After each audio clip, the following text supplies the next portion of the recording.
There are exceptions regarding people who, or a person who never had the opportunity to hear the gospel. If the person never had the opportunity to hear the gospel, you can't judge him when he didn't have a chance. Because what takes people to hell is rejecting the gospel. If they hear the gospel, they don't embrace the gospel. That's a rejection of the gospel. They go to hell.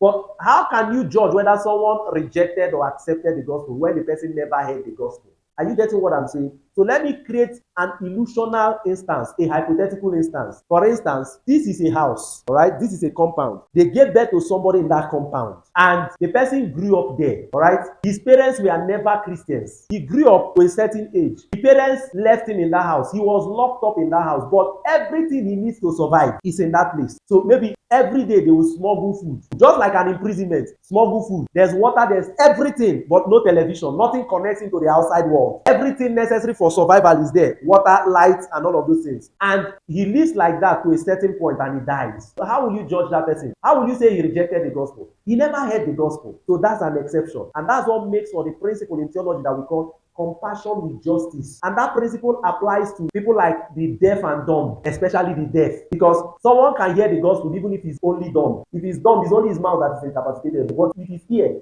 he hears. Romans chapter 10 from verse 9 down to 13. Scripture says, how can they hear without a preacher? So the sense organ, the primary sense organ for salvation is the ear, hearing. Right? So if somebody is deaf, this principle may apply, but it may also not apply because deaf people also have their mode of communication. There are deaf people who are lawyers. Yes, there's this story of this woman, I've forgotten her name. In America, she was both deaf, blind. She grew up to become a professional. Do you know blind people have their way of education? They use brails to teach them. Blind people. Have you not heard of school for the blind? There's one in Lagos, Pacheli School for the Blind. People even donate to them. Oh, you didn't see blind people when they were doing that go challenge. You didn't see blind people come and do their own go. How do blind person know go and they know when they will reach that point where do the first one, do the second one, then one person start chasing the other one, chase the other one jump to one iron like that. Blind people. So similarly, deaf people also have a mode of communication. Have you not watched television programs where they are talking and then there's one small box, somebody is giving sign? That is communication. The gospel can be communicated through that means. So if a deaf person, someone has communicated the gospel to him through that means, this exception will not apply to the deaf person if he did not accept the gospel. This exception, which I call compassion with justice, is only applicable to people who, for no fault of theirs, did not have the opportunity to hear the gospel. Some deaf cases, some people like the instance I created, and then it's the same principle that applies to children who die, little children who are not,